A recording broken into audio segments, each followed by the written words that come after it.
بسم اللہ الرحمن الرحیم۔ ڈاکٹر ذاکر نائک کی تصویر کے ساتھ ایک پوسٹ بہت زیادہ شیئر کی جاتی ہے۔ اس میں لکھا رہتا ہے کہ انشاءاللہ کو ملا کر نہیں لکھنا چاہیے بلکہ الگ الگ کر کے لکھنا چاہیے۔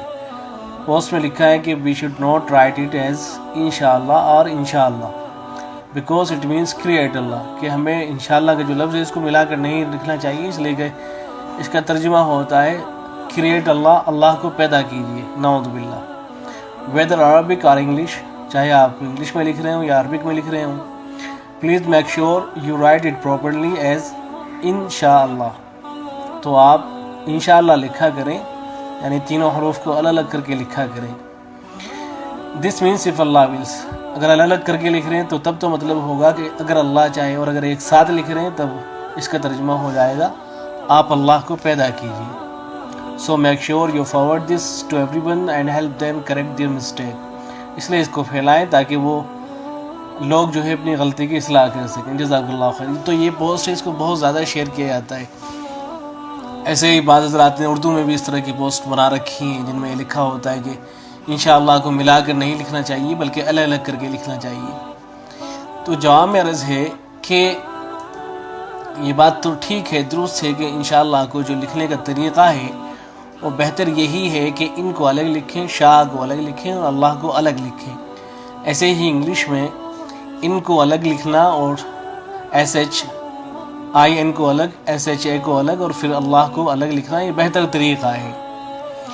اس لیے کہ قرآن مجید کے اندر جو آیتیں آئی ہیں ان میں انشاءاللہ جو لکھا گیا ہے وہ الگ الگ ہی لکھا گیا ہے۔ مثال کے طور پر سورہ بقرہ آیت نمبر 70 میں یہ لفظ استعمال ہوا ہے۔ اللہ نے فرمایا ان البقرہ تشابہ علینا وانا انشاءاللہ لمہتدون۔ تو یہاں ان کو الگ لکھا گیا ہے، شاہ کو الگ اور اللہ کو الگ لکھا گیا ہے۔ ایسے ہی سورہ توبہ کے اندر ہے یغنیکم اللہ من فضلہ انشاء، تو وہاں بھی انشاء الگ الگ لکھا گیا ہے۔ ایسے ہی سورہ ہود آیت نمبر 33 میں انما یاتیکم بہ اللہ انشاء، تو یہاں بھی ان کو الگ، شاہ کو الگ لکھا گیا ہے۔ سورہ یوسف آیت نمبر 99 میں وقالوا ادخلوا مصر انشاء اللہ آمینین، یہاں بھی الگ الگ لکھا گیا ہے۔ سورہ کہف آیت نمبر 69 میں ستجدنی انشاء اللہ صابرا ولا عاصی لک امرا، یہاں بھی الگ الگ لکھا گیا ہے۔ سورہ قصص آیت نمبر 27 میں ستجدنی انشاء اللہ من الصالحین۔ ایسے صافات، سورہ صافات آیت نمبر 102 میں افعل ما تؤمر ستجدنی انشاء اللہ من الصابرین۔ تو بہرحال قرآن میں جو لفظ آیا ہے انشاءاللہ کا، اس کو الگ الگ ہی لکھا گیا ہے، ان کو الگ، شاہ کو الگ اور اللہ کو الگ۔ تو یہ بہتر طریقہ ہے لکھنے کا، لیکن اس کا مطلب یہ نہیں ہے کہ اگر اس کو ملا کے لکھ دیں گے تو اس کا ترجمہ غلط ہو جائے گا اور اس کا ترجمہ یہ ہو جائے گا کہ اللہ کو پیدا کیجیے۔ یہ غلط ہے، اس لیے کہ وہ ایک دوسرا لفظ ہے۔ انشاء، انشو، انشان، اس کے معنی آتے ہیں تخلیق کرنا، پیدا کرنا، بنانا۔ تو اس سے اگر امر کا صیغہ آئے گا تو وہ آئے گا انشاء اللہ۔ تو اگر ایک آدمی انشاء اللہ بولتا ہے تب تو ترجمہ غلط ہوگا، انشاءاللہ بولنے سے ترجمہ غلط نہیں ہوگا۔ اور پھر آدمی جب انشاءاللہ بولتا ہے تو اس کا مقصد یہی ہوتا ہے کہ اگر اللہ نے چاہا، وہ یہی بولنا چاہتا ہے، اس کے ذہن و دماغ میں دور دور تک بھی غلط ترجمہ موجود نہیں ہوتا ہے۔ تو اس لیے غلط بات ہے یہ کہنا کہ انشاءاللہ کو اگر ملا کر لکھ دیا جائے تو اس کا ترجمہ غلط ہو جائے گا، یہ خیال صحیح نہیں ہے۔ اس سلسلے میں جو فتاویٰ ہیں وہ بھی ملاحظہ فرما لیں۔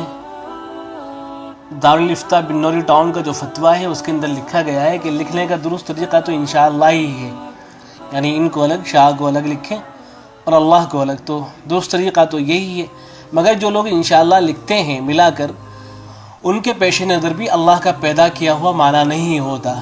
اگر ہم اس طرح کی املا کی غلطی سے ہر لفظ کا دوسرا معنی لینے لگ جائیں تو بات بہت پھیل جائے گی اور سینکڑوں الفاظ تک اس قاعدے کا دائرہ پھیل جائے گا، سینکڑوں الفاظ تک دائرہ پھیل جائے گا۔ اس لیے بہتر یہی ہے کہ لوگوں کو ان کی عام اور مانوس عادت پر چھوڑ دیا جائے، کیونکہ عادت جب پختہ ہو جاتی ہے تو اس میں تبدیلی بہت مشکل ہو جاتی ہے۔ جو لوگ اس طرح کی مہم چلا رہے ہیں اس کا انجام سوائے بے چینی اور ہلچل پیدا کرنے کے اور کچھ نہیں نکلے گا۔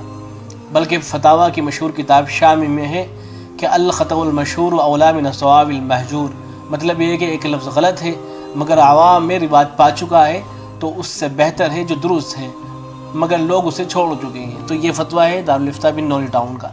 دارالعلوم دیوبند کا فتویٰ ہے دارالعلوم دیوبند کے فتوے میں لکھا ہے کہ انشاءاللہ عربی قواعد کے اعتبار سے 3 کلمات انشاء اللہ پر مشتمل ہے۔ اس کا معنی ہے اگر اللہ نے چاہا۔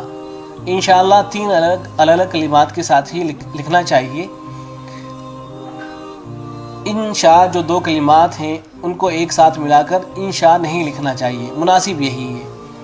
یہ مروجہ قواعد املا کے خلاف ہے، لیکن پرانی تحریروں میں دونوں کلمات کو ملا کر لکھے جانے کا رواج رہا ہے، جیسا کہ تحریروں کے رسم الخط دیکھنے سے معلوم ہوتا ہے، اور پڑھنے والے سیاق و سباق سے معنی چونکہ بہرحال سمجھ جاتے ہیں، غلط معنی کا وہم نہیں ہوتا، اس لیے اگر کوئی ملا کر لکھ بھی دے تو غلط بھی نہیں ہے کہ اس کی وجہ سے لکھنے والے کو برا بھلا کہا جائے۔ باقی آپ نے جو معنی اور جس انداز سے پیش کیا وہ صحیح نہیں ہے، یہ تو رسم الخط کا مسئلہ ہے، اس میں کافی توسع ہے۔